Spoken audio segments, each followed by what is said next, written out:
하나님 말씀 로마서 5장 3절과 4절입니다.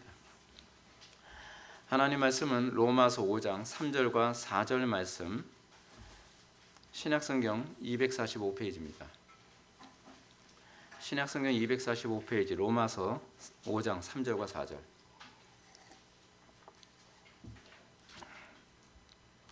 찾으셨으면 제가 봉독하겠습니다. 다만 이뿐 아니라 우리가 환난 중에도 즐거워하나니 이는 환난은 인내를, 인내는 연단을, 연단은 소망을 이루는 줄 알미로다. 아멘. 이 시간은 로마서 47번째 강의가 되겠습니다. 또 다른 구원의 확신의 증거라는 제목으로 하나님 말씀 증거하도록 하겠습니다. 또 다른 구원의 확신의 증거. 교회 사례를 보면 기독교는 환난 중에도 담대한 모습을 보였습니다. 여러분들 이거 신비 아닙니까? 어떻게 환난 중에도 기뻐하고 환난 중에도 믿음을 지키고, 하다못해 교회사에서 보게 되면은 초대교회 안에서 로마의 아주 극심한 박해, 특히 네로 황제 당시의 극심한 박해 가운데서도 사람들은 찬송을 하면서 기뻐해 가면서 순교를 당하는 일들이 굉장히 많았습니다. 우리는 그런 신비를 보면서 우리는 어떻게 생각을 합니까? 문제가 뭐냐면 이런 신비적인 현상이 어떻게 일어났는가를 성경적으로 진단하지 않고 철학적으로 진단하거나 심리학적으로 또는 인본주의적으로 진단하는 사람들이 수도 없이 많이 나왔다는 사실입니다. 그러니까 이게 문제가 뭐냐면 교회가 이 세상에 대해서 끊임없는 박해와 고난과 어려운 가운데서도 그 아름다움을 지켜낸 부분을 소위 믿음의 승리 또는 하나님의 은혜의 승리 또는 말씀의 승리라는 관점에서 해석을 하는 것이 아니라 이 부분을 철학적으로 풀어내면서 또는 심리학적으로 풀어내면서 이것을 오직 믿음이나 오직 그리스도를 통해서 또는 오직 말씀으로 이루어지는 것이 아닌 방식으로 이렇게 틀어버리는 사람들이 수도 없이 많이 나타났다는 것이죠. 교회사 안에서 이런 사람들 중에서 이제 사막의 교부들 같은 사람들도 이제 그런 사람들 중에 하나입니다. 그렇지 않으면 스토아학파 같은 사람들도 그런 사람들 중에 하나죠. 이런 사람들은 또는 영지주의자들도 그렇습니다. 그러면서 뭐라고 얘기해요? 그것은 철학적인 것이다. 기독교인들이 저렇게 끝까지 인내하고 환난 중에서도 기뻐하고 어려운 가운데서 낙심하고 갈 수 있는 것은 저들의 철학 때문이다라고 이것을 철학적으로 해석해 나갑니다. 스토아학파 같은 경우는 그러거든요. 끝까지 인내하고 끝까지 참는 것, 이것이 인간이 해야 되는 아름다움이다라고 생각하는 거예요. 그 인본주의죠. 그러니까 문제가 뭐냐면 하나님의 은혜로 일어나는 현상을 하나님께 영광을 돌리지 않고 인간의 의지와 인간의 능력과 인간의 이성적 작용을 통해서 그 인간이 할 수 있는 것을 자꾸 생각해내는 겁니다. 그래서 이것이 성경의 가르침과 관계없이 어떤 문제가 발생, 성경을 안 읽는다는 게 아니에요. 성경을 보지만 그냥 기독교를 흉내내는 방식들이 계속 나오게 되는 겁니다. 그리고 겉으로 양태는 비슷한데 소위 이 양태를 이뤄내게 만든 근거가 완전히 다른 거라는 사실이죠. 근데 많은 사람들은 거기에 속습니다. 많은 사람들 속죠.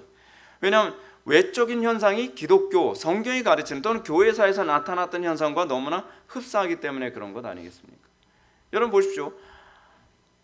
성령의 역사 아니고서 또 말씀이 아니래도 우리는 찬양하면서 얼마든지 눈물 흘릴 수 있습니다. 우리는 설교를 통해서 얼마든지 감동받을 수 있습니다. 우리는 얼마든지 기도도 많이 할 수 있습니다. 우리는 얼마든지 종교 행위에 열심을 낼 수도 있습니다. 우리는 얼마든지 도덕적으로 행동할 수도 있습니다. 우리는 얼마든지 이웃에게 자비와 사랑과 어떤 선행을 실천하며 살 수도 있습니다. 근데 문제가 뭐냐면 문제는 이겁니다. 그 안에 그런 행동을 유발하게 만드는 원동력이 어디 있느냐에 관한 문제입니다. 율법주의자들에 관해서 예수님께서 뭐라고 말씀하십니까? 율법주의자들이 율법 잘 지켰다고 말씀하겠어요? 예수님이요. 근데 예수님께서 뭐라고 말씀하십니까? 너희 의가 바리새인과 서기관들보다 낫지 아니하면 결단코 하나님 나라에 들어갈 수 없다고 얘기합니다. 그 얘기는 무슨 얘기냐면 그들의 의로움이 얼마나 성령에 의해서 또는 믿음에 의해서 나타나는 것과 유사한가를 보여주고 계시는 겁니다. 유사한데 그것을 능가하지 않으면 믿음이 아니라는 겁니다. 사도 바울 당시에 많은 사람들을 미혹했던 것이 뭔지 아십니까? 유사한 기독교입니다. 다른 예수, 다른 영, 다른 복음입니다. 복음처럼 들려요. 예수를 얘기해요. 그리고 성령을 얘기해요. 그래서 영을 얘기하는데 다른 영이에요. 예수를 얘기하는데 다른 예수예요. 복음을 얘기하는데 다른 복음이라는 거예요. 다르다고 해서 아주 다른 것이 아니라 유사하다는 게 문제입니다. 여러분, 유사한 것이 얼마나 유사하냐 하면 거의 똑같을 정도로 유사합니다. 근데 문제가 뭐냐면 겉으로 유사하다는 겁니다. 예수님께서 말씀하시죠. 바리새인들이나 그 율법사들을 향해서요. 너희는 회칠한 무덤이다 라고 얘기합니다. 겉으로는 얼마나 깨끗한지, 겉으로는 얼마나 아름답게 꾸며놨는지 모른다는 겁니다. 근데 너희 속에는 시체가 부글부글 썩고 있다는 겁니다. 우리는 얼마나 도덕적일 수 있습니까? 우리는 얼마든지 도덕적이고 얼마나 종교적이고 얼마든지 우리는 탁월한 것처럼 행동할 수 있습니다. 그런데 우리 속에 시체가 썩을 수 있다니까요. 우리 속에 죄악된 본성이 부글부글할 수 있다니까요. 감추는 거죠. 위선적으로 싹 포장을 하는 거죠. 뭐래요? 선행을요. 제가 오늘 본문에 접근하는 데 있어서 이 서론을 이렇게 시작하는 데는 이유가 있습니다. 그것은 우리 신앙이 외적인 현상을 흉내내는 데 관심 갖지 말아야 한다는 겁니다. 중세 로마 가톨릭의 가장 심각한 문제가 뭔지 아십니까? 중세 로마 가톨릭은 추하고 더러운 것을 외적으로 다 포장하는 데 굉장히 능숙했다는 겁니다. 이건 중세 로마 가톨릭 얘기하자고 하는 얘기가 아닙니다. 오늘날 기독교가 그렇습니다. 종교개혁을 했다고 하는 개혁된 교회들이라고 하는데 이 시대의 교회들이 그 전철을 그대로 밟고 있죠. 왜죠? 그게 우리의 본성에 가장 잘 맞기 때문에 그렇습니다. 회칠한 무덤이죠. 그 안에 시체가 썩고 있는데 그 안에서 분쟁과 다툼과 간음과 음란함과 모든 죄악이 교회 안에서 바글바글합니다.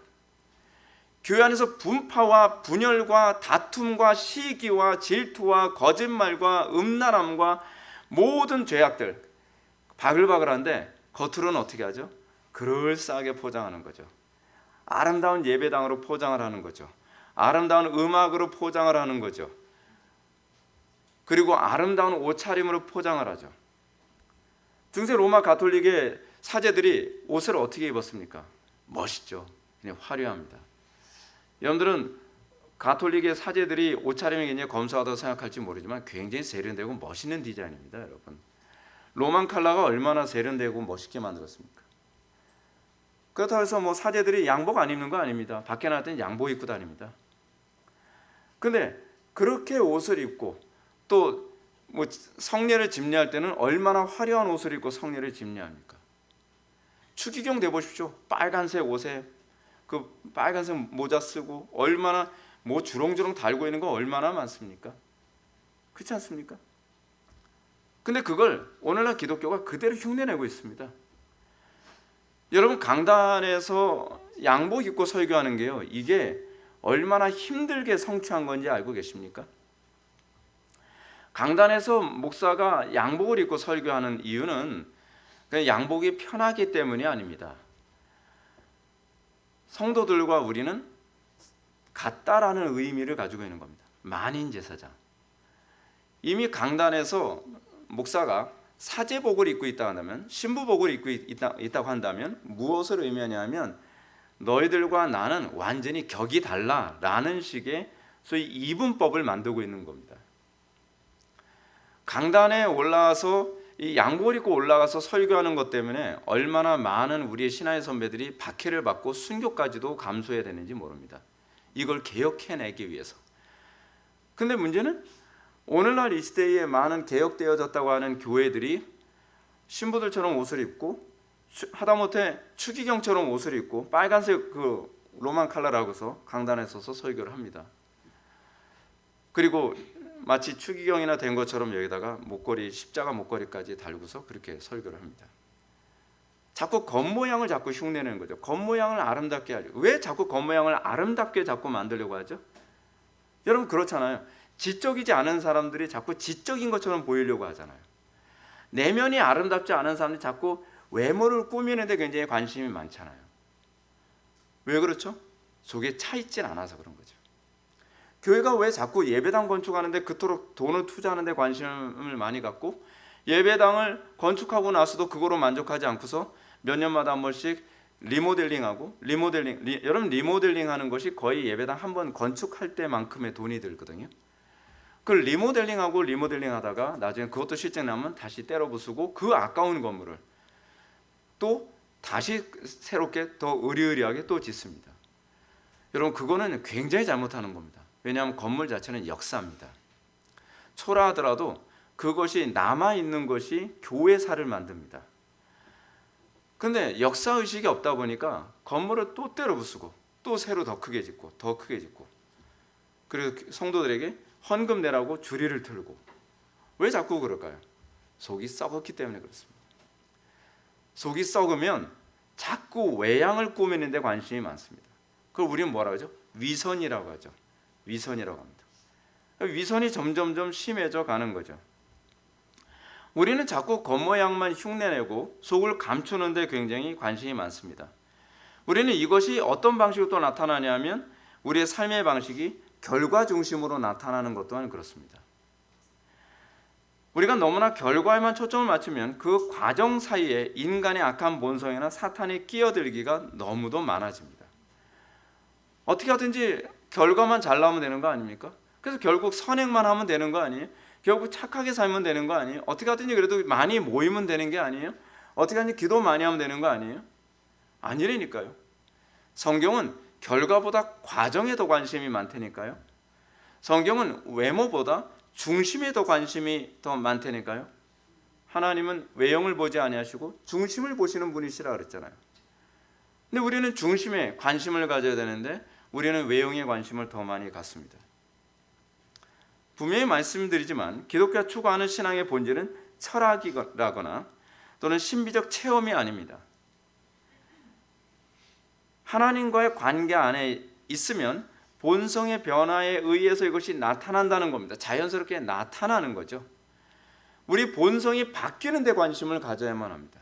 내 생각과 내 사고방식과 나의 인생의 목표가 내가 추구하는 방향이 달라지고 있느냐에 관심을 가져야만 합니다. 이것에 관심을 갖지 않으면 여러분 항상 배우나 진리에 이르지 못할 것입니다. 여러분들이 열심히 종교 생활을 했다고 하지만 여러분들하고 하나님하고는 아무 관계가 없게 될 것입니다. 그래서 종교개혁자들의 관심을 가지고 있었던 것은 몇 명 모였느냐, 예배당을 얼마나 크게 졌느냐, 뭐 어떠냐라고 하는 외형적인 것보다는 굉장히 본질적인 부분들. 그래서 뭐가 나옵니까? 솔라 피데, 오직 믿음, 솔라 스크리투라, 오직 성경, 솔루스 크리스토스, 오직 그리스도로만, 솔라 그라티아, 오직 은혜. 이거 다 본질에 관한 얘기입니다.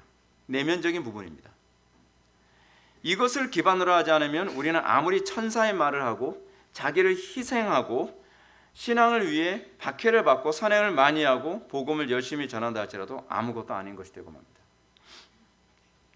여러분들 그 선행한 것 가지고 여러분들 다른 사람을 정죄하려면 선행할 생각하지 마세요. 여러분들이 봉사한 것 가지고 오히려 더 주장하려고 그러면 봉사하지 마세요. 그것 때문에 오히려 더 죄를 더 많이 짓잖아요. 율법주의자들의 문제가 뭡니까? 자기가 율법을 지킨 것 때문에 다른 사람에게 더 잔인하게 나오는 거예요. 자기가 공로를 더 많이 쌓았기 때문에 나보다 도덕성과 율법을 지키는 공로가 떨어지는 사람을 인간 취급도 안 하는 거죠. 개 취급하는 거. 유대인들의 공통점이 그거잖아요. 개 취급하는 거. 이방인들 개 취급하고 또는 가늠한 여자 개 취급하고 또는 사마리아인들 개 취급하고. 왜 자꾸 개 취급하는 이런 일이 많이 생기죠? 자기는 의롭다라고 생각하는 거예요. 내가 쌓아놓은 공덕이 너무 많으니까 남들을 보면 다 우습게 보이는 겁니다. 마태복음 7장 22절 말씀처럼 그날에 많은 사람이 나더러 주여 주여 우리가 주의 이름으로 선지자 노릇하며 주의 이름으로 귀신을 쫓아내며 주의 이름으로 많은 권능을 행하지 아니하였나이까 라고 할 것입니다.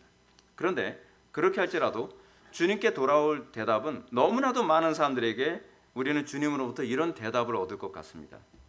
그때 내가 그들에게 밝히 말하기를 내가 너희를 도무지 알지 못하니 불법을 행하는 자들아 내게서 떠나가라 하리라. 주님이 모른다는 거예요. 왜냐하면 우리는 주님과 동행해 본 적이 없거든요. 우리는 주님을 사랑해 본 적이 없어요.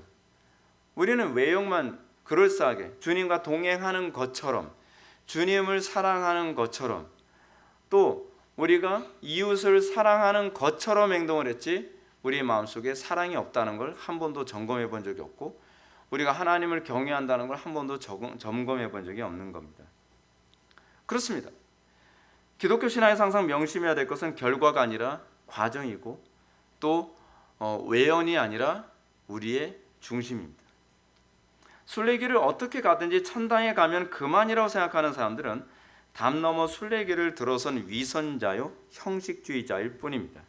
이런 사람들은 경계하는 자가 법대로 경계하지 아니하면 면류관을 얻지 못할 것이라는 경고를 마음에 새겨야만 합니다. 경계하는 자가 경계를 법대로 하지 않으면 자기가 1등으로 딱 들어왔어도 문제가 되는 거죠. 이번에 그 중국에서 수영 그 올림픽 하지 않았습니까? 아시안 게임이죠. 아시안 게임을 하는데 아시안 게임에서 수영하는 장면이 나왔습니다. 수영 릴레이 있잖아요, 릴레이 하는 거. 그걸 하는데 처음에 스타트를 하는데 중국의 한 선수가 휘슬을 불기 한 0.5초 전에 먼저 그냥 딱 잡고서 뒤로 그 물에 들어가 버린 거예요. 카메라로 봤을 때 확연하게 드러났습니다. 근데 경기를 중단할 수 없죠. 그냥 그 상태에서 계속 진행을 합니다. 근데 중국이 1등으로 딱 들어왔어요. 1등 들어왔는데 이미 카메라에서 너무나 빨리 한 사람이 먼저 출발했기 때문에, 경기를 법대로 하지 않았기 때문에 1등을 하면 뭐합니까? 탈락. 그리고 2등이 됐던 그 나라 선수들이 1등의 자리에 올라오게 되는 겁니다. 여러분, 세상의 법칙도 그렇습니다. 세상의 법칙도 그래요. 경기를 법대로 하지 않으면 우리는 결코 면류관을 얻지 못합니다. 하물며 공의로우신 하나님께서, 진리이신 하나님께서 우리가 담 넘어 오듯이 십자가도 없고 좁은 문도 없고 자기의 방식대로, 자기의 욕심대로, 자기 요령껏 자기 잔머리 굴러가면서 신앙생활하는 사람들이 과연 영원한 하나님 나라의 심판대 앞에 섰을 때 좋은 소리를 들을 수 있겠는가? 절대로 그렇지 않습니다. 우리는 항상 법대로 살고 있는가에 대해서 관심을 가져야만 합니다. 그래서 우리는 참된 믿음이 들어간 신자의 특징은 하나님께서 주신 환경 앞에서 날마다 죽도록 충성하며 인내로 이겨내는 법을 배워야만 합니다. 환경과 관계없이 우리는 법대로 사는 법을 배워야 합니다. 우리는 환경 때문에 어쩔 수 없었습니다. 우리끼리는 통할 수 있습니다. 근데 하나님의 심판대 앞에서는 통하지 않습니다. 오늘날 왜 기독교인들이 세상에서 소금과 빛의 역할을 감당하지 못하는가? 그거는 그리스도인들이 그 위기의 상황만 될 때마다 핑계를 자꾸 대면서 불법을 정당화해요. 그러니까 예배당 건축 같은 거 하면서도 그러지 않습니까? 상황이 안 좋으면 기도하며 하나님의 초월적인 은혜를 구해야 되는데 그것이 아니라 불법한 방법, 편법 같은 걸 사용해가면서 그걸 얼렁뚱땅 넘어가려고 하는 거죠. 그러니까 자꾸 세상이 썩어가는 겁니다. 우리는 하나님께 주신 모든 환경을 날마다 충성과 인내와 성실함으로 우리가 살아갈 때에 베드로전서 5장 4절 말씀처럼 그리하면 목자장이 나타나실 때에 시들지 아니하는 영광의 면류관을 우리에게 허락해 주실 것입니다. 우리는 이 약속을 받게 될 겁니다. 이것이 마지막 날에 생명의 면류관을 받게 되는 사람들의 특징입니다. 면류관입니다. 아무나 주어지는 것이 아닙니다. 경주에서 법대로 경주한 사람들에게만 주어지는 면류관입니다. 믿음이 있으니까 뭐 다 넘어간다. 하나님이 그런 분은 아닙니다. 하나님이 마치 뇌물 받고 얼렁뚱땅 넘겨주는 그런 분이 아니라는 사실입니다. 우리는 이런 관점을 염두에 두고 오늘 본문에 언급된 사도 바울의 가르침을 살펴보고자 합니다. 3절과 4절 말씀을 다시 한번 읽어보시겠습니다. 다 같이 한번 읽어보실까요? 시작.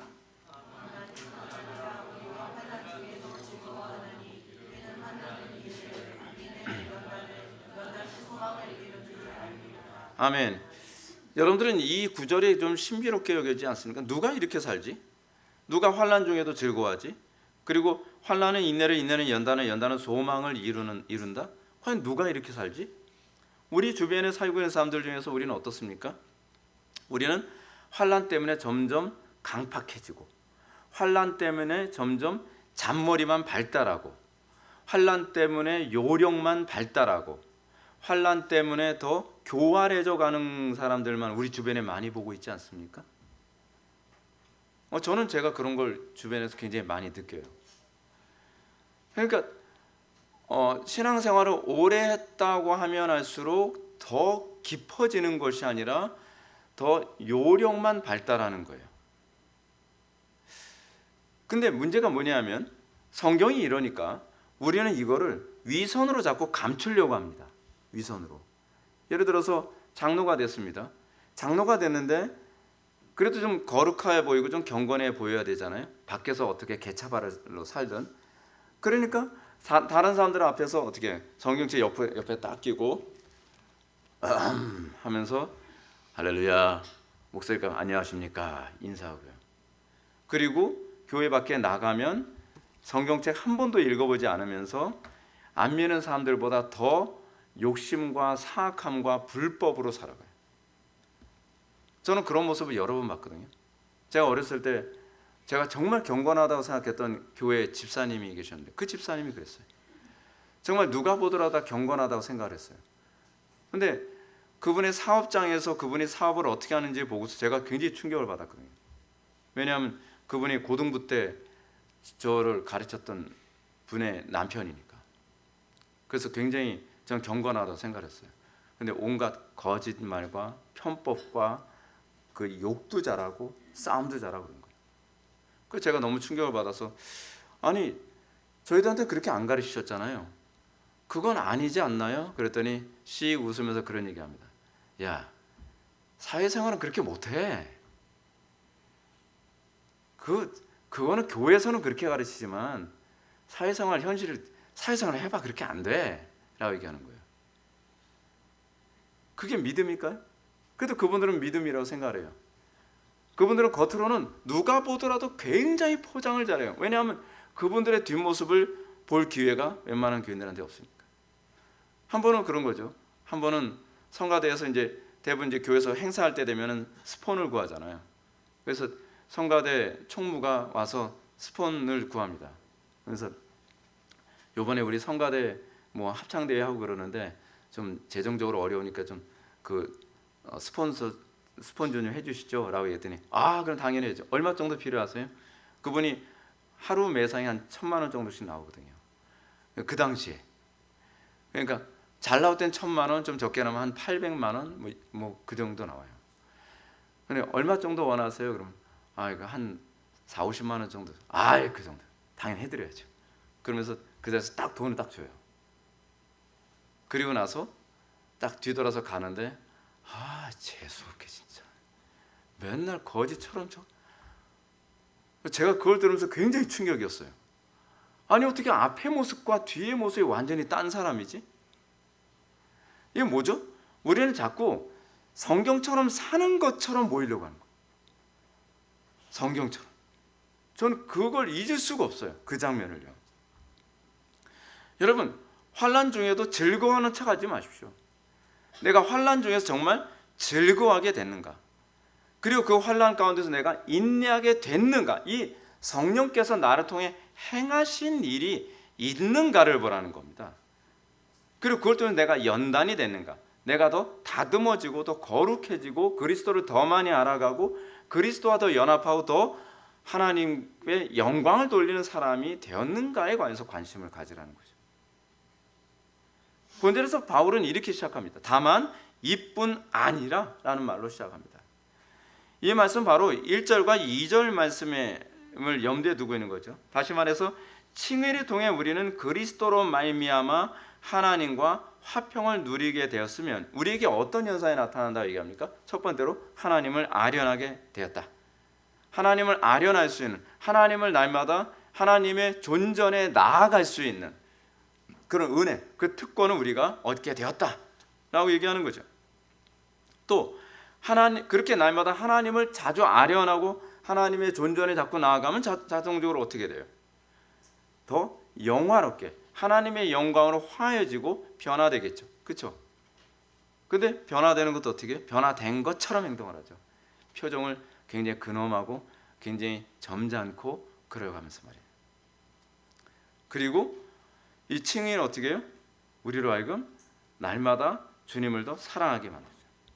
근데 이 칭의는 단순히 이런 식의 천당에 갈 자격을 부여하는 것이 아니라는 거죠. 칭의는 우리 경건에 구체적인 유익을 줍니다. 칭의는 결코 피상적이지 않으며 우리 그리스도인들의 삶에 구체적인 영향을 줍니다. 저는 제가 목회하면서 정말 제가 관심을 갖는 것 중에 하나 뭐냐면 우리 젊은 아이들 있잖아요. 어린 아이들. 얘네들이 그런 모습 보면서 그런 위선적인 모습으로 자라나지 않기를 저는 바라요. 근데 그거는 어른들이 잘해야 돼요. 어른들의 삶이 교회에서의 삶과 집에서의 삶이 같아야 돼요. 앞에서의 삶과 뒤에서의 삶이 같아야 돼요. 문제는 한국교회 안에 상당수가 부모들이 그렇게 살아가는 모습 보면서 다 그렇게 위선자로 이렇게 커갑니다. 그러니까 요즘에는 어린아이들조차도 초중고등학교 아이들조차도 앞모습과 뒷모습을 믿을 수가 없는 아이들이 점점 늘어가는 거죠. 제가 99년도에 사역했던 교회가 그런 교회였어요. 아무리 회개를 외치고 아이들을 깨어나게 하려고 애를 써도 아이들이 각성이 돼서 우리가 정말 잘못 살고 있구나, 우리가 회개해야 되는구나 라고 생각하고 집으로 딱 돌아가요. 그럼 아이들이 막 너무 흥분해요. 아이들은 순수하잖아요, 아직은요. 그럼 부모한테 얘기하는 거예요. 아니, 오늘 전사님 설교 들었는데요, 이거는 회개해야 되겠더라고요. 막 애가 막 흥분해서 얘기하고 나면 부모님이 한 번에 그냥 찬물을 끼얹습니다. 야, 인생을 어떻게 이렇게 사냐? 그 전사님 말한 대로 그렇게 사는 거 아니야. 인생은 요령껏 사는 거야. 그냥 천당만 가면 돼. 그러는 거예요. 그리고 나서 아이들이 일주일 후에 딱 오잖아요. 애들이 배나 더 지옥 자식이 돼가지고 와요. 그럼 제가 왜 그런지 몰랐으니까, 야, 이 자식들 더 굳은 살이 배겨서 오네. 어떻게 더 이렇게 강팍해지지? 그러면 그 다음 주엔 더 세게 기도하고 더 세게 설교하죠. 그럼 애들이 좀 또 각성이 되는 것 같아요. 그래서 애들이 또 막 참여하는 마음으로 또 집으로 돌아가려면 더 강팍해져서 와요. 더 마음이 단단해져서 와요. 그리고 나면 어떻게 될까요? 아이들이요, 사악해져 가요. 사악해져 가는데 어떤 아이는 화가 나니까 제 보는 앞에서 성경책을 집어 던졌어요. 그 제가 그때는 29이었으니까 아직 젊잖아요. 열이 받아서 의자 집어 던질 뻔했어요. 살이 날 뻔했죠. 저도 혈기가 좀 많은 편이다 보니까. 근데 그게 걔 잘못이 아니에요. 부모가 그렇게 만든 거예요. 부모가 위선자를 만든 거예요. 부모가 어렸을 때서부터 아이들이 그렇게 살아도 되는 거예요. 성경을 아무렇지도 않게 생각하는. 성경을 왜 던질 수 있을까요? 아무리 화가 난다 하더라도 그건 가정교육이죠. 위선이 몸에 배어 있는 거죠. 아이들은 잘 못 감추거든요. 그리고 위선이. 칭의된 성도들은요, 단순히 천당 가는 것만이 아니라 실질적으로 삶의 모든 부분들이 구체적으로 바뀌어 나갑니다. 바울이 얘기하는 게 그거잖아요. 다만 이뿐 아니라 예수를 믿고 천당 가게 됐다는 소망만으로 사는 것만이 아니라 우리는 우리의 삶의 모든 것이 개혁되어져 갑니다. 예수를 믿고 나서 이전 것은 지나갔으니 보라 새 것이 되었도다. 바뀌어 나갑니다. 이것이 믿음입니다. 이것이 없으면 믿음이 없는 거죠. 이것이 없는데 믿음이 있다고 가르치는 것 자체부터가 잘못 가르치는 겁니다. 그러니까 사람들이 제가 이렇게 설교를 해도 담대해요. 담대. 그래도 천당은 가는데 꼭 저렇게까지 안 살아도 천당은 가는데 어렸을 때서부터 이렇게 굳은 살에 배겨서 아이들이 큰다니까요. 불경건하게 살아도 아이들이 두려워하질 않아요. 강단에서 아무리 목회자가 설교를 강력하게 해도 꿈쩍도 안 합니다. 왜요? 그래도 천당을 간다고 확고히 믿고 있으니까. 제가 분명히 말씀드릴게요. 천당 못 갑니다. 천당이 그렇게 호락호락하지 않습니다, 여러분. 우리 그리스도인이란 어떤 존재인가? 칭의된 존재란 어떤 존재인가? 자연인들과 비교도 할 수 없을 정도로 구별되고 그리고 복을 누리는 존재들입니다. 우리는 그런 특권을 지닌 존재들입니다. 우리는 하나님을 아련하고 하나님을 뵙고 그리고 그 은혜 안에서 우리가 자연스럽게 변화되어져 간 존재거든요. 그런데 너무 이런 사람들이 없는 거죠. 너무 그런 사람들이 없는 겁니다. 그러니까 사람들이 뭐라고 얘기해요? 하양평준화, 다 저 정도만 해도 다 신앙은 있는 거라고 생각합니다. 예수님께서 말씀하시잖아요. 천국에 들어갈 자가 많습니까? 찾는 사람은 많은데 들어갈 자는 적으니라. 그 주님 말씀이에요. 근데 바울이 여기서 이렇게 얘기합니다. 근데 다만 이뿐 아니라 더 놀라운 특권이 있다고 그럽니다. 그럼 뭐냐? 우리가 환난 중에도 즐거워하나니라고 얘기합니다. 바울은 환난을 전제로 신앙을 말하고 있다는 점을 주목해야만 합니다. 왜냐하면 칭의로 말미암아 하나님과 화평케 된 존재는 자연인들이 누릴 수 없는 비상한 특권만 누리는 사람들이 아니라 그들은 환난에도 참여하는 사람들이라는 사실입니다. 왜 우리가 환난에 참여할까요? 그거는 하나님 말씀대로 살기 때문에 그렇습니다. 제가 요즘에 여러 사람들을 만나면서 느끼는 것이 왜 나이를 먹는데 사람들이 지혜로워지지 않고 영악해져 갈까라고 하는 것이 굉장히 의문이에요. 그러니까 여러분, 노인들에게 지혜를 배우라고 얘기하잖아요. 어떤 노인에게 지혜를 배울 수 있냐면 어려움을 정도를 걸어가면서 극복해 본 사람들에게만 지혜를 배울 수가 있어요. 근데 어려움이 있을 때 교활하게 이렇게 타협하고 저렇게 타협하고 이렇게 속이고 이런 식으로 남 뒤통수 때리고 그런 식으로 살아가는데 몸에 배어 있는 사람들이 되면 어른이 돼도 머리가 허옇게 된 노인이 된다 하더라도 배울 게 하나도 없어요. 교활하고 그리고 경우 없고 그래요. 제가 이런 영상을 하나 본 적이 있거든요. 지금 우리나라 사회가 굉장히 심각한 게 뭐냐면 노인들이 되면 존경을 받아야 됩니다. 물론 우리는 존경을 해야만 합니다. 연세 드신 분들에게 존경을 해야 되는데 문제는 노인들이 존경받지 못하게 하는 노인들이 되게 많다는 거죠. 제가 봤던 그 영상 중에 하나는 이런 영상이었어요. 어떤 노인이 그 장애인들이 타는 엘리베이터 있잖아요. 그 지하철 타기 위해서 딱 지하로 내려가는 엘리베이터. 거기 어떤 노인이 먼저 딱 탔습니다. 딱 탔는데 장애인이 와서 저도 지금 타려고 하는데 그랬더니 타긴 어디에 타? 내가 먼저 들어왔잖아. 아니 조금만 비켜주면 다음에 타. 아니 다리가 불편하면 나오지 말든지 어디 나와가지고 사람 불편하게 만들어. 그런 거예요. 그러니까 그거 보다가 한 젊은이가 아니 할아버지 그렇게 나오시면 안 되죠. 이거 불편하신 분들을 위해서 만들어 놓은 엘리베이터 아닙니까? 나도 불편해. 그러니까 지나가던 어떤 아줌마도 합세해서 할아버지 나오세요. 그러니까 존경받지 못하게 스스로 행동을 하는 거죠. 그러니까 여러분들 오히려 반대이어야 되는 것 아닌가요? 오히려 젊은이들이 그러면 연세 드신 분들이 이복의 젊은이 인생 그렇게 살면 안 되지. 여기 나 좀 불편하신 분 있으니까 이분 먼저 내려가. 조금만 기다리면 될 것 아니야. 이렇게 되어야 하는데 오히려 철이도 없는 거예요. 어린아이들보다. 그런데 저는 그런 모습 하나 딱 보면서 이런 생각을 한 거죠. 저분이 인생을 저렇게 살았구나. 어렸을 때서부터 인생이 하나도 업그레이드가 된 적이 없는 거예요. 고난과 어려움과 난관을 정도를 걸어가면서 살아온 경험이 있을 경우에는 거기에 지혜가 있습니다. 이럴 땐 요렇게 하면 되는구나. 요럴 땐 요렇게 하면 되는구나. 요럴 땐 때로는 내가 조금 손해보면서 더 화합하게 되어지고, 그래서 많은 젊은이들이 어떤 조언을 얻게 됐을 때 정말 기가 막힌 명석한 어떤 좋은 인생의 조언을 듣는 거죠. 이복의 젊은이, 자네들은 젊어서 아직 모른가 본데 이때는 부딪히는 것이 아니라 때로는 이때는 자네가 인내하는 게 현명하다네. 뭐 이런 식의 조언하면서 정말 윗사람들에게, 우리보다 먼저 신앙생활한 사람들에게, 우리보다 먼저 정말 하나님을 알게 된 또는 연세 드신 분들에게 존경심이라는 게 생기잖아요.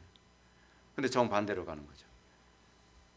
신앙은 위에서 아래로 전수되는 겁니다. 어떻게 해요? 말과 삶을 통해서 전수되는 거죠. 근데 그것이 환난 가운데 우리가 어떻게 대처하느냐에서 거기에 현명함과 지혜로움이 생기게 됩니다.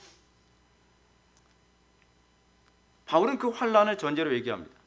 왜냐하면 칭의로 말미암아 하나님과 화평케 된 존재는 자연인들이 누릴 수 없는 그 특권만 누리는 것이 아니라 환난 가운데서도 하나님의 말씀대로 지혜롭게 살아가는 탁월함이 있기 때문에 그렇습니다. 사실은 우리는 이 환난 때문에 탁월해져 갑니다. 그것이 믿음입니다.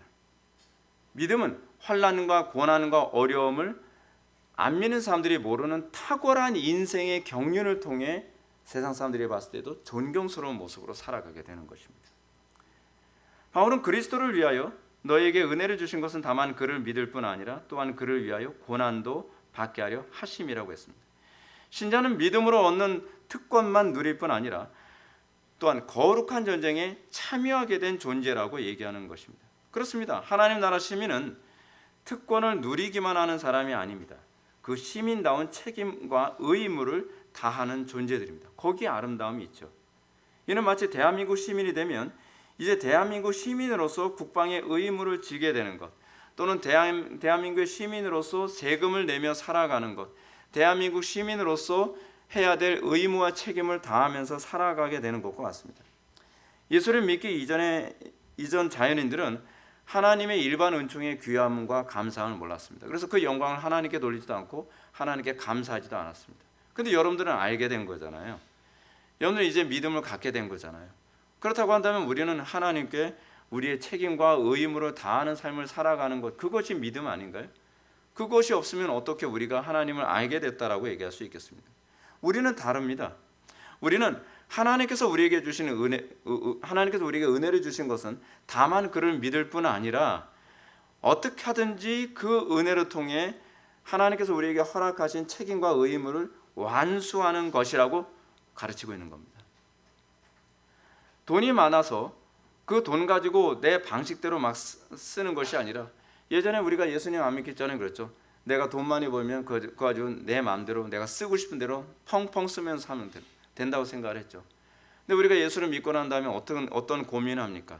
돈을 많이 벌면 그 돈을 어떻게 하나님과 이웃을 사랑하라고 나에게 이 책임을 부여하셨는가라고 고민하는 거죠. 그걸 책임이라고 생각하는 거죠.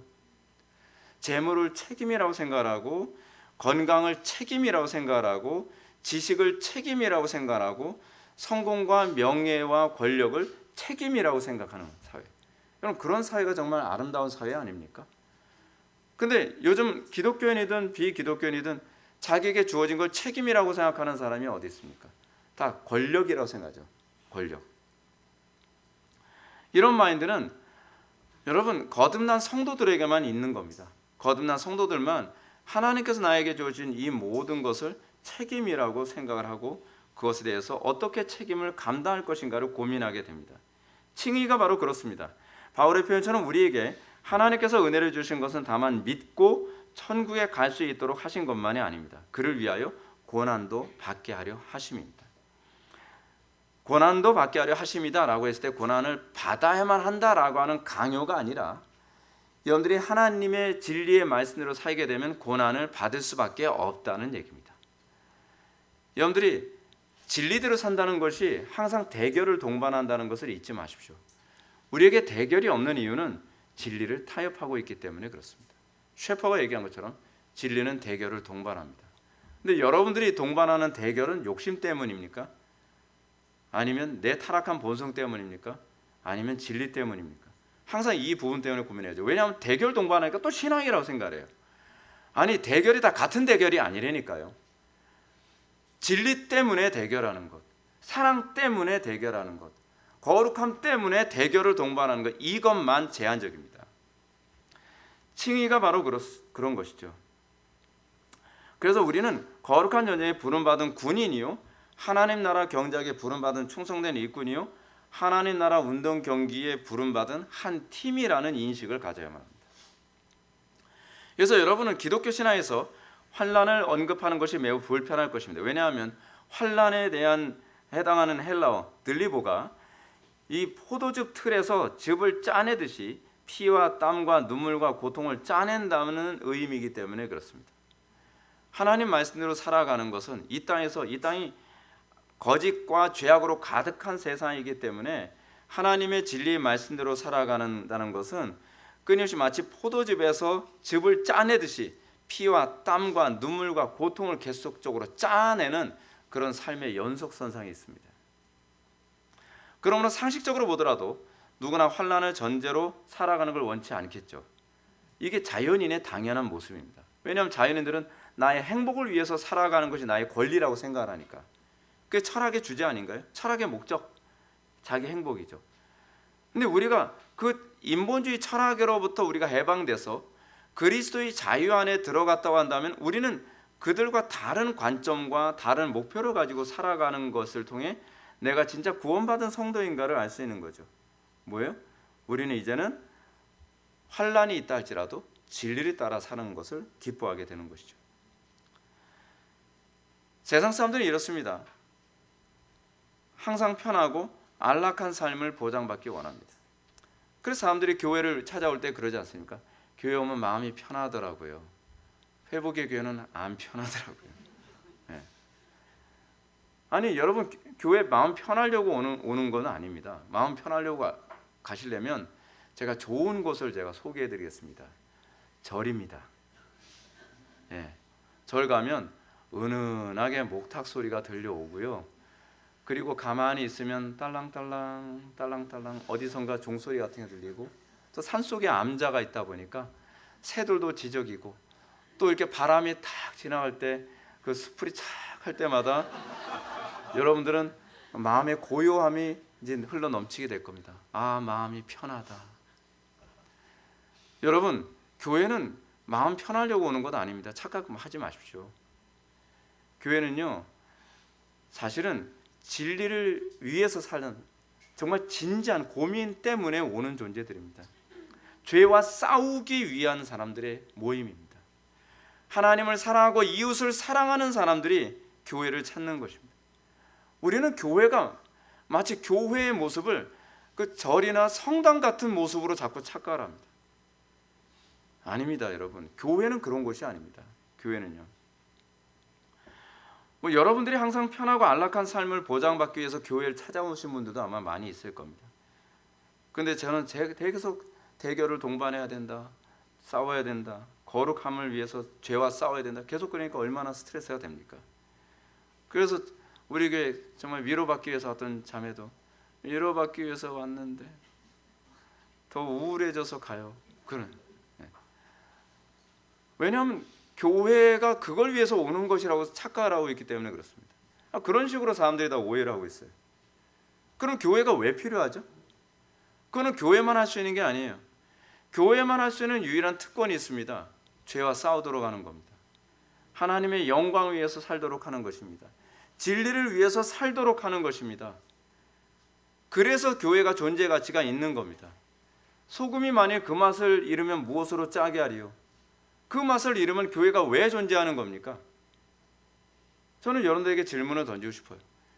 교회가 그 맛을 포기해버렸다면 도대체 왜 존재해야 됩니까? 그러니까 교회가 그 맛을 포기하면 하나님은 어떻게 하시죠? 나중에는 교회 자체를 없애기 위해 엄청난 혁명 같은 것이 일어나게 돼서 교회가 다 없어져요. 이건 우연히 일어난 일이 아닙니다.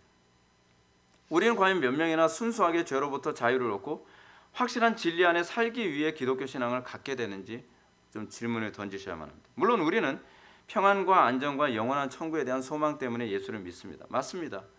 근데 그것이 세상 사람들이 누리는 그런 평안과 안정이 아닙니다. 죄에서 떠난 평안이고요, 그리고 죄와 싸움으로 얻는 안정이고 기쁨입니다. 죄를 여전히 품고서 마음 편하게 사는 게 아닙니다.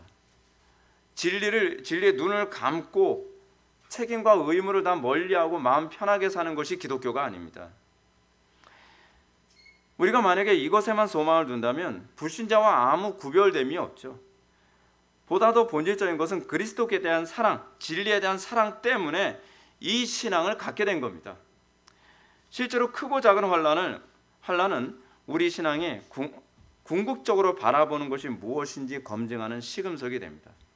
여러분들, 고난, 환난 얻기 전에는 나는 하나님만 바라보고 있다고 생각을 하죠.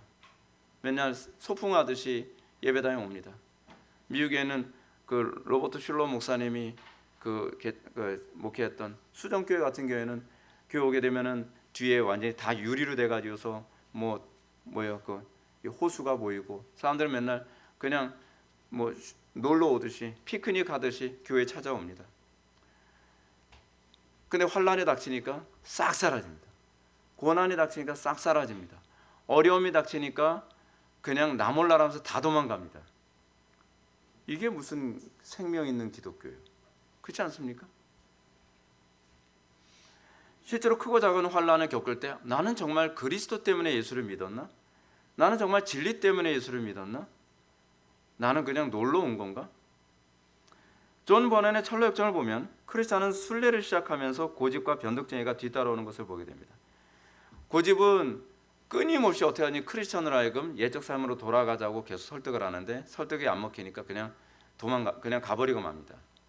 근데 변덕쟁이가 같이 따라오면서 크리스찬한테 얘기를 듣습니다. 영원한 천성의 아름다움, 영광스러움, 거룩함, 그거에 대해서 얘기를 들으니까 야, 그러면 나도 같이 가고 싶네요 라고 하면서 영원한 천성에 대한 긍정적인 얘기만 듣고 크리스찬에 따라갑니다. 근데 그들이 대화하면서 가다 보니까 대화의 정신이 팔린 나머지 절망의 늪에 그만 두 사람이 다 빠져버리고 말죠. 이 두 사람이 절망의 늪에 다 빠지고 나니까 허우적거리면서 여기서 둘로 딱 갈라집니다. 한쪽은 그래도 나는 진리의 길을 가겠다, 순례의 길을 선택한 사람. 한쪽은 이 변덕쟁이는 어떻게 얘기합니까? 허우적거리다가 결국 세상으로 다시 돌아갑니다. 세상으로 돌아가면서 변덕쟁이가 크리스찬에게 한 말이 이거죠. 이렇게 불평합니다. 당신이 여태껏 내게 말해준 행복이라는 것이 이런 것이었어. 출발하자마자 이런 고생을 하게 됐으니 앞으로 어떤 고생이 다가올지 어떻게 예측할 수 있겠어. 만일 여기서 목숨을 건질 수 있다면 나는 상관하지 말고 당신 혼자 그 멋진 천국을 가보시오 라고 하면서 다시 세상으로 돌아갑니다. 궁극적으로 이 사람이 원했던 목표가 뭐라는 겁니까? 세상이었던 거예요. 얼마나 많은 사람들이 영원한 천성을 생각하면서 영원한 천성을 세상의 연결선으로 생각을 합니까? 그렇죠. 이 땅에서 누렸던 쾌락, 그 땅에서도 누리고 싶고, 이 땅에서 즐기던 그 교만함, 그 땅에 가서도 누리고 싶고, 이 땅에서 누리는 사치와 방탕함과 게으름, 그걸 그 땅에 가서 그대로 누리고 싶은 겁니다. 그것이 천국이라고 생각하는 겁니다. 여러분들이 생각하는 천국은 어떤 곳입니까? 그렇습니다. 이 환란이야말로 우리로 하여금 참된 소망을 어디에 두고 살아가는지 그 실체를 보여주는 시금석입니다. 고난을 당해봐야 이 사람의 속이 어디에 있는지 알게 되는 겁니다. 우리 그거 많이 겪지 않습니까? 사람은 겪어봐야 한다 그러잖아요. 편안할 때는 모릅니다. 서로 웃으면서 얘기하고 기분 좋을 때는 모릅니다. 근데 자기한테 이해득실의 문제 생기고 안전하냐, 위험하냐, 손해냐, 이익이냐, 이제 이런 문제가 딱 발생하고 나면 그 다음에는 어떤 현상이 생겨요? 그 다음엔 그 사람 실체가 다 드러나죠. 그럼 우리는 굉장히 이 사람이 이런 사람이었어? 그런 거죠. 거기서 굉장히 힘들어지는 겁니다. 성경의 가르침이 옳다면 우리는 환란은 우리로 하여금 믿음을 강화시키거나 세상으로 돌아가게 하는 역할을 하지 않습니다. 신앙 안에 있다면, 참된 신앙 안에 있다면 그는 분명히 환란 가운데 있을수록 자신의 목표가 무엇인지 더 선명하게 보이기 시작할 겁니다. 구원학생은 그렇게 와요. 아, 내가 명확하게 난 이쪽을 향하고 있구나. 고난 가운데서 타협하지 않고 그쪽 길만 갈 때, 아, 나는 정말 그리스도를 원하는 게 맞구나라고 하는 자기 마음을 자기가 들여다볼 수 있는 기회가 환란이라니까요. 고난이에요. 그러므로 바울은 우리가 환란 중에도 즐거워하나니라고 얘기합니다. 이 즐거움이 육신적 즐거움이 아닙니다. 철학적 즐거움이 아닙니다. 우리가 정신병자라서 환란 당하는데 즐거워하거나 그런 메조키스트 같은 존재들이 아닙니다.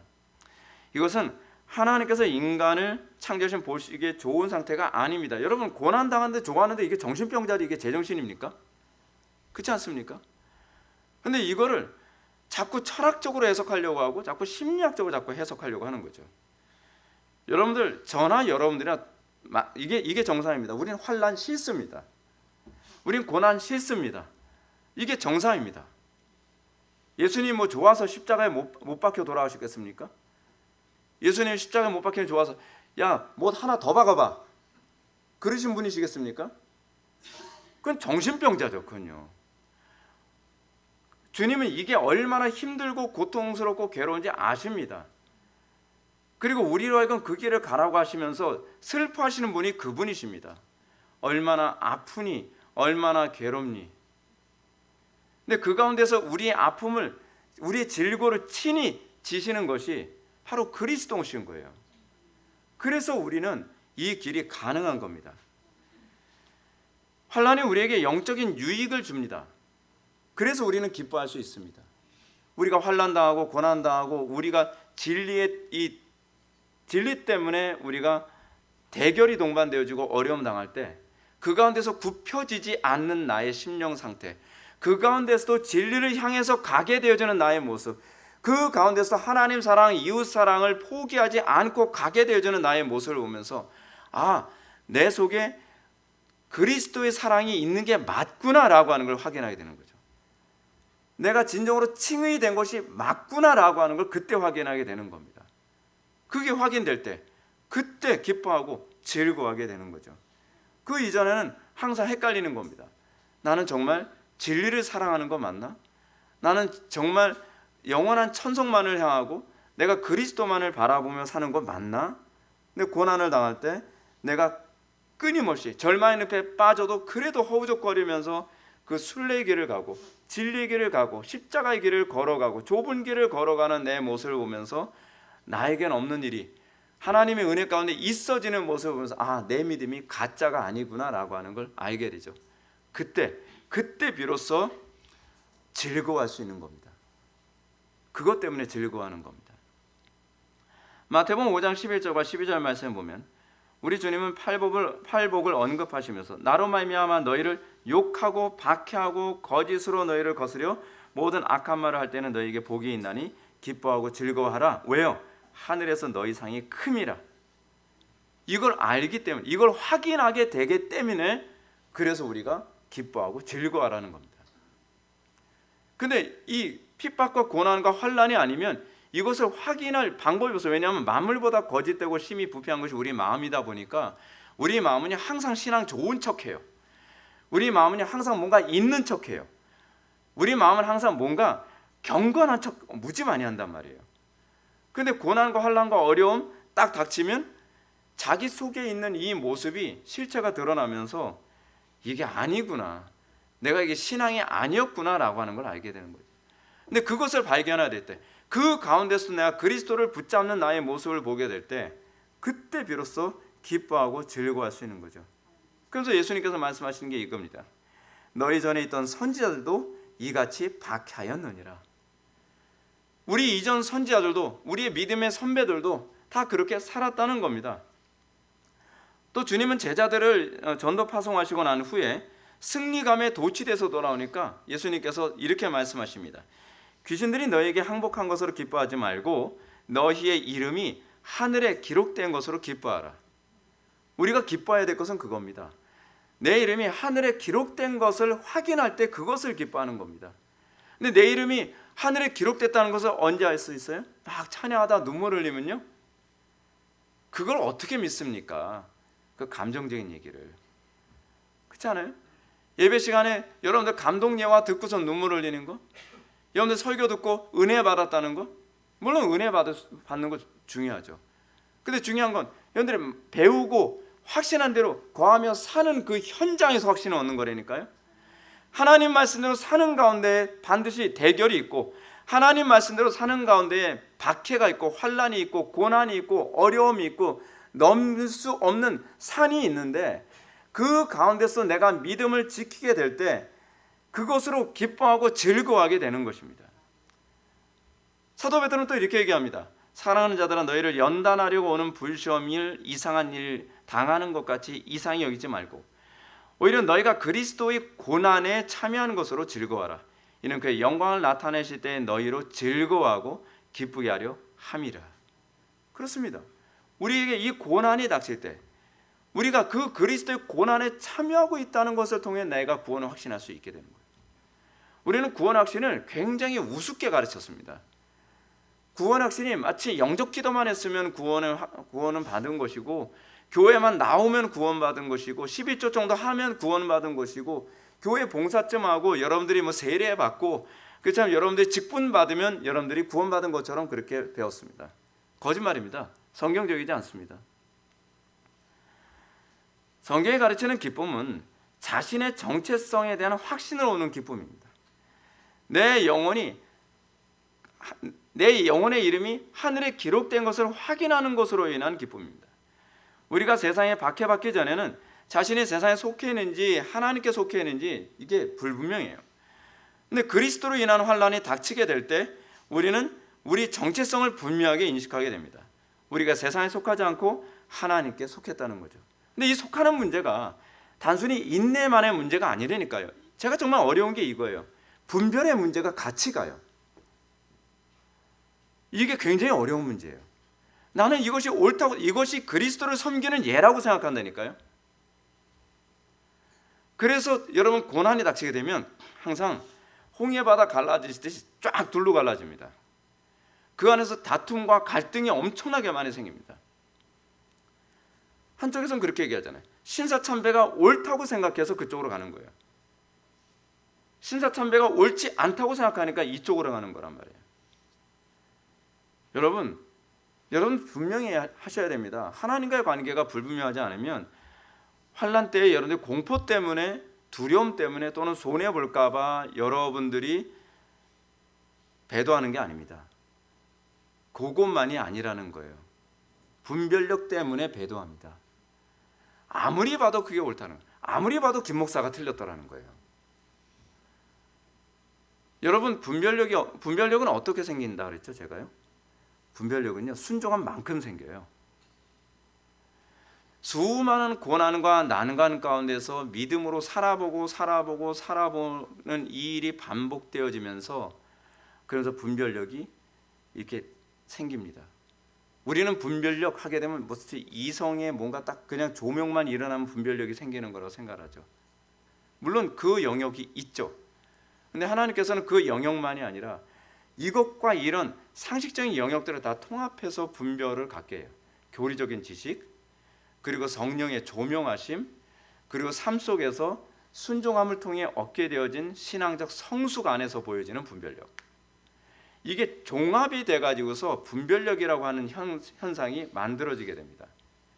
근데 이게 없으면, 그래서 믿음이 약한 사람들, 또 믿고 순종하지 않은 사람들이 항상 넘어지게 되는 이유가 뭡니까? 모래 위에 지은 집과 같아요. 순종하지 않으면 하나님 말씀대로 순종한 상태의 모습이 어떤 건지 감이 없어요. 그래서 분별을 못해서 결국 모래 위에 지은 집처럼 다 무너지는 거예요.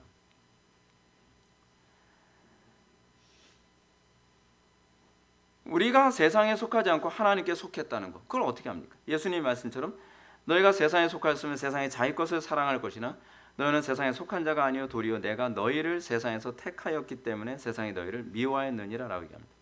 환난은 우리에게 이런 놀라운 사실을 알려주는 시금석이 됩니다. 여러분들이 고난의 때에, 환난의 때에, 난관의 때에 여러분들이 분별을 못하게 되는 가장 중요한 이유는 여러분들 자신에게 속는 겁니다. 여러분들이 끊임없이 여러분들 자신을 정당화합니다. 이것도 그래도 믿음이야. 이렇게 하는 것도 이게 성경에서 위배되지 않아. 머릿속으로 굉장히 복잡하게 여러분들이 정당화하는 그런 소위 그 잔머리가 막 돌아가게 되는 거죠.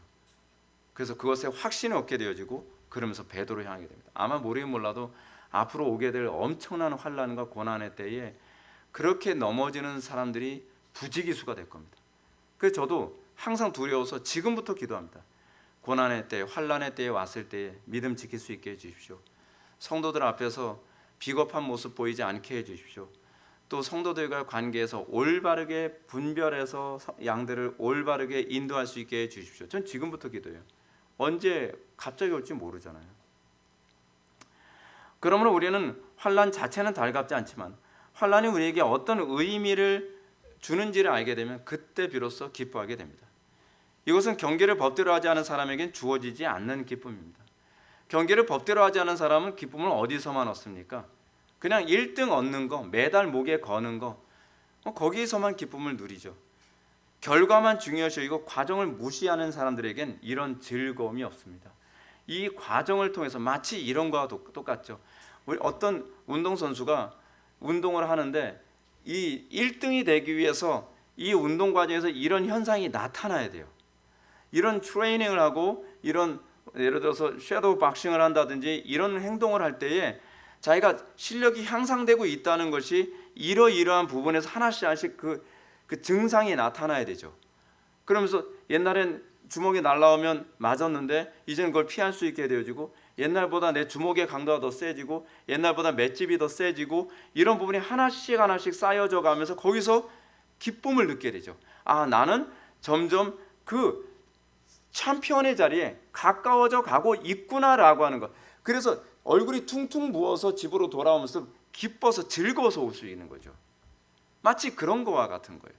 우리 심령 속에 그런 과정이 하나도 없으면서 섀도우 복싱 하나도 해본 적 없고 줄넘기 하면서 맨날 걸려 넘어지고 맨날 뭘 링 안에서 그 아무런 박싱 같은 그 훈련도 안 해본 상태에서 그냥 자기 혼자 확신이 있는 거예요. 나는 저 챔피언의 자리에 반드시 올라간다. 망상이죠. 망상입니다. 그런 망상으로 신앙생활하는 사람들이 교회 안에서 바글바글하다는 게 문제인 거예요. 한 번도 이겨본 적이 없는데 자기하고 같이 트레이닝하는 사람들 붙여주잖아요. 그 이름 제가 까먹었는데, 그런 존재하고 같이 그 복싱을 하면서 상대방 때려눕히지 못하고 같이 하면서 맨날 맞고서 또 넘어지면서도 그래도 나는 챔피언이 될 수 있어. 그거는요 정신승리라고 얘기합니다. 그걸요. 교회 안에 정신승리하는 사람들이 얼마나 많은지 모릅니다. 한 번도 시험을 통과해 본 적이 없는데, 한 번도 모의고사에서 100점 맞은 적이 없는데 서울대는 들어갈 수 있대요. 그거야말로 진짜 정신승리 아닙니까? 그런 사람들이 교회 안에 바글바글하고요. 또 이런 것 때문에 또 흔들리면 여러분들 유튜브로 들어가세요. 그럼 그분들이 또 믿음을 줄 겁니다. 그렇죠? 네. 거기 유목사님들이 굉장히 많거든요. 그 유목사님들이 전도하면서 여러분 그래도 천당 갈 수 있습니다. 김 목사님만 믿지 마십시오. 그렇게 말하는 이상한 목사가 있는데, 여러분 맨날 시험에 넘어지고 맨날 죄 짓고 맨날 간음하고 맨날 도둑질하고 맨날 남 뒤통수 때리고 거짓말해도 천당은 보장됩니다. 할렐루야. 그러면 아멘 소리가 아마 유튜브를 듣는 사람들 속에서 전국에서 아멘 소리가 터져나오는 게 들릴 거예요. 마치 2002년 월드컵 때 사방에서 아파트에서 소리 나듯이. 속지 마세요. 근거도 없는 소리입니다. 그러면 우리는 경기를 법대로 하는 가운데에 하나님께서 그 기쁨을 주신다는 것을 알고 그 안에서 내가 정말 정확하게 가고 있구나라고 하는 마치 지도를 확인하는 것과 같은 그런 삶을 살아야만 합니다. 그렇지 않나요? 여러분, 우리가 목적지 갈 때 매번 내가 여기에 도착했네. 내가 제대로 길을 들어섰네. 내가 여기 제대로 갔네. 이 지도대로 그대로네. 여기 이런 간판이 있다 그러더니 이거 맞네. 그러면서 우리가 기쁨을 느끼는 거 아닙니까? 지도대로 가다가 피곤하고 힘들죠. 햇빛도 쨍쨍 내리쬐고 겨울엔 너무 춥고, 그러는 가운데서 지도에서 얘기하는 또는 내비게이션에서 얘기하는 그 부분에 대해서 또 확인할 때마다 기쁘고, 또 확인할 때마다 기쁘고, 또 확인할 때마다 기쁘고, 그러면서 천성에 내가 점점 가까워 가고 있다고 하는 그 기쁨, 우리가 누려야 되는 기쁨이 그 기쁨이지 거짓된 확신으로 오는 기쁨이 아니라는 겁니다. 그러므로 바울의 표현처럼 환난은 인내를, 인내는 연단을, 연단은 소망을 이룬 줄 암이라는 이 말은 아주 적절합니다. 칭의된 신자들에게 환난은 놀랍게도 인내를 이룹니다. 그 확신이 주는 인내죠. 근데 이 인내는 그냥 인내가 아니라 성도의 견인입니다. 성령 하나님께서 우리로 하여금 성도 그리스도의 인내에 참여하게 하는 인내입니다. 그래서 우리는 첫 번째로는 환난 가운데서 나를 인도하고 있는 하나님에 대한 기쁨, 두 번째는 그 인내, 그리스도의 인내에 참여하게 되는 인내. 근데 그 인내가 내가 인내하는 인내가 아니라 인내가 되어지는 인내예요. 주님의 뜻을 이룰 때까지 나는 포기하고 싶은데 성령께서 매번 힘을 주셔서 또 인내하게 하시고 또 인내하게 하시고 또 인내하게 하시는 모습을 보면서 우리는 거기서 또 기쁨을 느끼게 되는 거예요. 와, 나는 인내할 수 없었는데 하나님께서 나를 인내하게 하시네. 이 인내는 그래서 신자의 구원을 확증하는 가장 강력한 시금석이라고 얘기합니다. 로이준스 목사님은 사도가 여기서 말하고자 하는 바는 인내가 진정으로 그리스도인이라는 증거로 인도한다는 것이라는 거죠. 인내가 없습니까? 여러분, 하나님의 말씀대로 순종하기 위해서 끝까지 인내해 본 적 없습니까? 이건 심각한 문제입니다. 인내야말로 우리 구원을 확신하는 가장 강력한 시금석이고 표징이 됩니다. 사도 야고보의 가르침을 들어보십시오. 보라, 내가 인내하는 자를 우리가 복되다 하나니 너희가 욥의 인내를 들었고 주께서 주신 결말을 보았거니와 주는 가장 자비하시고 긍휼히 여기시는 이시니라. 인내와 구원의 확신에 대한 상관관계를 보면은 주님께서 이렇게 얘기합니다. 끝까지 견디는 자는 구원을 얻으리라. 끝까지 견디는 것만이 참된 믿음입니다. 끝까지 인내하는 것과 구원에 대한 상관관계는 성경 전체에서 굉장히 많이 언급하고 있는 부분입니다. 특히 끝까지 인내하지 못함으로 말미암아 자기 소명을 떠나고 세상으로 떠나게 된 대만은 일시신앙의 전형으로 규정되어집니다. 그러므로 신자에게 끝까지 인내하는 은총은 너무도 중요하며 이것이야말로 영생이 그 속에 있는지를 가늠하는 아주 중요한 시금석이 되는 거죠. 그리고 그 인내가 가능할 때 연단이 비로소 무엇인지 알게 됩니다. 연단이요. 그래서 연단에 해당하는 헬라어 이 도키메가 중요합니다. 이 도키메라고 하는 헬라어는 뭐냐면 용광로에 금속을 집어넣고 이 완전히 새빨갛게 달군 상태에서요 여러 번 담금질을 해가지고서 거기서 이 불순물이 떨어져 나오는 그런 부분들. 우리의 믿음이 왜 제가 분별력에 관해서 말씀드리잖아요. 고난을 겪고 거기서 연단되어지고 고난을 겪고 연단되어지면 정상적인 그리스도인들은 불순물이 들어오는 것이 아니라 더 정금같이 나옵니다. 우리는 그렇게 얘기하잖아요. 고난 때문에 내가 타락했고요. 고난 없었을 땐 저도 옛날에는 왕년 되게 순수했었는데 아니요, 정반대예요. 그거는 세상적인 논리예요. 성경의 논리는 뭐라고 얘기하냐면 고난과 환난을 통과하고 그 인내를 통해서 어떻게 해요? 연단된 사람은 정금같이 나올 거라고 얘기하고 있습니다. 순수한 금처럼 나오게 될 거라고 얘기합니다. 칭의된 신자는 여러 가지 시험과 환난을 참고 견딤으로 점점 더 정화되어 그리스도의 영광을 더 선명하게 드러내고 복음에 대해서 좀 더 선명하게 이해되어져 갑니다.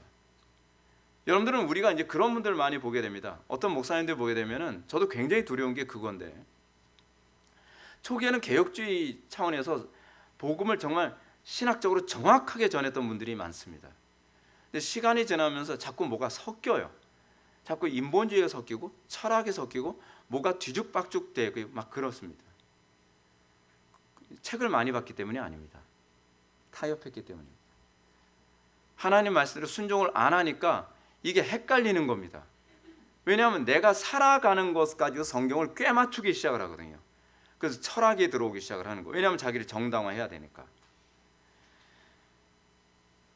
그래서 바울의 가르침은요, 자연인들에겐 보편적이지 않습니다. 일반적이지 않습니다. 자연인들의 상식으로만 본다면 환난은 우리를 더 세속적이게 만듭니다. 제가 말씀드렸죠. 우리 옆집에 살던 무당 아줌마. 그 무당 아줌마 제가 얼굴은 기억이 안 나는데 그 느낌이 기억나요. 세상의 고난과 고통에 찌들어가지고 얼굴에 뺀질뺀질 달았어요. 뺀질뺀질. 우리가 고난 당하면 당할수록 더 요령만 그냥 더 생기고 더 뺀질뺀질해지고 더 강팍해지고 더 잔인해지고 그럽니까? 그리스도의 영이 없는 거예요. 그리스도의 영이 있는 사람은 오히려 고난을 당하면 당할수록 점점 더 거룩해집니다. 고난을 당하면 당할수록 그리스도의 사랑을 더 많이 알게 됩니다. 고난을 당하면 당할수록 그 가운데서 더 순수해져 갑니다. 더 정금같이 됩니다. 왜요?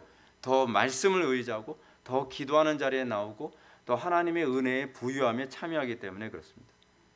근데 고난 때에 기도하는 자리보다는 사람 찾아다니고 고난 때에 하나님의 말씀보다는 인위적인 수단과 방법 찾아다니니까 나이를 먹어가면 먹어갈수록 점점 교활해지고 점점 세속화되고 점점 강팍해져 가는 것 아니겠습니까? 그러므로 바울은 칭의이 된 신자는 고난이 그를 세속화시키는 것이 아니라 도리어 세상과 더 구별되도록 만든다고 합니다. 마치 세상 사람들이 말하는 두 종류의 사람들과 흡사합니다. 어떤 사람은 환경이 너무 안 좋았기 때문에 지금 루저로 살게 됐다라고 불평하는 사람, 어떤 사람은 환경이 안 좋았기 때문에 지금의 내가 성공하는 사람이 될 수 있게 됐다라고 얘기하는 사람. 이건 세상적으로도 그렇게 얘기를 해요. 현실의 문제를 정말 정직하게 받아들인 사람은 오히려 그것이 디딤돌이 됐다고 얘기하는데 맨날 현실 탓하고 남 탓하고 환경 탓하고 그런 사람들은 탓만 하다가 인생 루저로 살아갑니다. 실패자로 살아가는 거죠. 평생 그렇게만 살아갑니다. 여러분 환경 탓하는 사람 치고요 인생 제대로 사는 사람이 없습니다. 환경 탓해서 뭐가 달라집니까? 환경은 탓하는 것이 아니라 극복하는 법을 배워야만 합니다. 그것이 인생을 지혜롭고 현명하게 살아가는 겁니다. 저는 우리나라가 그런 분들로 가득했으면 좋겠습니다. 예수를 믿든 안 믿든 그걸 떠나서 어려운 환경에 있으면 남 탓하고 환경 탓하고 그러면서 세상을 저주하며 살아가는 사람들이 어른이 돼 보십시오. 세상에 무슨 꼴이 되겠습니까? 그런데 어려움과 난관이 있더라도 그 어려움을 극복한 사람들이 정말 느긋하게 여유 있게 세상을 내려다보면서 세상에서 그렇게 해도 인내해봐, 조금 더 기다리면 또 좋은 일이 보여, 그렇게 얘기할 수 있는 그런 어른들이 있을 때 이 대한민국 사회가 또 한국 교회가 좀 아름다워지지 않겠습니까? 그런 게 없어요. 그런 게 없어요. 손해봤어요? 손해봤어. 야, 뭐 인생 그렇게 사니 거짓말을 해서라도 손해를 극복해야지. 이게 요즘에 젊은 아이들이 배워가면서 사는 인생의 방식 아닌가요? 거짓말하고 속이고 뭐 폭력도 행사하고 수단과 방법을 가리지 않아가면서 자기 이속만 차리면 된다. 누가 가르쳐줬죠? 어른들이 그렇게 가르쳐주는 거죠. 어른들이. 여러분, 세상조차도 그렇습니다. 하물며 그리스도인들은 어떻겠습니까? 칭의된 신자는 이 세상에서 고난 때문에 더 거룩해지고 고난 때문에 진리를 더 깊이 있게 알게 되어지고 이 환난을 통해서 더 복음에 대한 이해가 더 깊어지는 겁니다. 그 욥기는 얘기합니다. 내가 가는 길을 그가 아시나니 그가 나를 단련한 후에는 내가 순금같이 되어 나으리라. 그렇지 않습니까? 우리가 고난을 통해서 더 타락하는 것이 아니라 우리가 고난을 통해서 더 하나님과 가까워지고 고난을 통해서 더 순금같이 나오고, 그래서 환난과 고난은 우리가 타락할 명분이 아니라 우리를 정화시키는 하나님의 도구라는 관점으로 이해되어집니다. 그러므로 바울은 연단은 소망을 이룬 줄 알미라고 선언합니다. 이 선언이 바울이 우리가 환난 중에도 즐거워하나니라고 한 가르침의 핵심입니다. 우리가 환난 중에도 즐거워할 이유가 무엇입니까? 그 과정 가운데에 구원받은 자의 확신이 점점 더 선명해지기 때문에 그렇습니다. 환난과 고난이 우리의 구원을 흔드는 것이 아닙니다. 도리어 환난과 고난이 우리의 구원을 더 견고하게 만듭니다. 환난과 고난이 우리의 믿음을 약화시키는 것이 아니라 우리의 믿음을 더 견고하게 만듭니다. 환난과 고난이 우리로 하여금 그리스도를 이전보다 더 사랑하게 만듭니다. 환난과 고난이 이전보다 그리스도를 더 선명하게 알게 만듭니다. 환난과 고난이 우리로 하여금 더 사랑할 수 있는 그릇을 넓힙니다. 그러니 우리가 소망을 갖게 되죠. 이 소망 때문에 우리는 환난 중에도 즐거워할 수 있는 것입니다. 환난과 고난은 우리로 하여금 그리스도의 사랑을 더 선명하게 체험할 기회를 주고, 전쟁에서 목숨을 걸고 싸우는 군인들이 전쟁을 통해 더 그 전우들이 그 우애가 더 두터워지는 것처럼 우리는 더 형제를 사랑하는 법을 배우게 되는 거죠. 기독교 신앙에서 환난은 바로 그런 역할을 합니다. 그래서 환난을 모르고 편안하고 풍요롭고 안락한 삶만 누린 사람들은 그만큼 믿음이 견고하기 어렵습니다. 어려움 극복해본 경험이 없는 사람은요, 믿음 견고하지 않습니다. 여러분, 비 온 뒤에 땅이 굳는다고 얘기하지 않습니까? 이 다져진 땅이 되는 것은요, 그만큼 시간이 필요하고 고난이 필요합니다. 우리의 신앙이 어떻게 단단해져 갑니까? 고난, 환난, 어려움, 난관을 극복하면서, 그래서 분별력이 생기고. 여러분들이 왜 저한테 신앙적 조언을 얻습니까? 제가 신학을 배웠기 때문입니까? 그것만이 아니에요. 신학 배우는 거로 따지면 여러분들이 책을 더 많이 읽을 수도 있어요. 근데 그거로 분별력이 생기는 것이 아니기 때문에 그렇습니다. 말씀대로 살아가면서 극복한 그 과정 많은 경험이 노하우가 축적되어져서, 그래서 여러분들에게 이런 때가 저도 있었습니다, 이럴 때 이럴 때 하나님과 함께하는 겁니다 라고 얘기할 수 있는 것 아니겠습니까? 여러분, 고난이 무조건 나쁜 건 아닙니다. 그 고난이 여러분들을 성숙하게 만듭니다. 세상적으로도 그런 것처럼 실질적으로도 고난을 통해 우리가 더 현명해지고 더 거룩해지고 더 지혜로워지고 더 탁월해져 갑니다. 세상 사람들도 동일합니다. 우리에게 이 과정을 기뻐할 수 있는 믿음 달라고 기도하시기 바랍니다. 그리고 여러분들 삶 속에 있는 수많은 고난과 난관과 어려움, 환난이 있을 때에 피해가려 하지 말고 오히려 그 과정에서 우리가 인내하는 법을 배우고, 그리고 그 과정에서 더 말씀대로 살기 위해 그리스도를 더 강력하게 붙잡는 그런 태도를 견지하시기 바랍니다. 힘들기 때문에 그리스도를 놔버리는 것이 아니라 힘들고 어렵기 때문에 그리스도를 더 이를 악물고 붙들고 기도하고 또 말씀에서 해답을 찾으려고 하는 그 삶을 살아가게 될 때 장차 이 땅에 오게 되지 큰 환란이 오더라도 여러분들은 흔들림 없이 반석에 세워진 집처럼 여러분들은 넉넉히 이기고도 남음이 있을 것을 믿으시기 바랍니다. 기도하시겠습니다. 사랑이 많으신 하나님, 우리에게 믿음을 허락하여 주시고 우리에게 주어진 이 믿음이 환난은 인내를, 인내는 연단을, 연단을 소망을 낳는 줄 아오니 아버지, 우리가 그 안에서 기뻐하고 즐거워할 수 있는 그 구별된 그 소망을 우리에게 허락하여 주옵소서. 우리가 듣고 잊어버린 자가 아니라 듣고 순종함으로 날마다 반석 위에 지은 집과 같은 신앙을 소유하게 하여 주옵소서. 예수님의 거룩하신 이름으로 기도올옵나이다.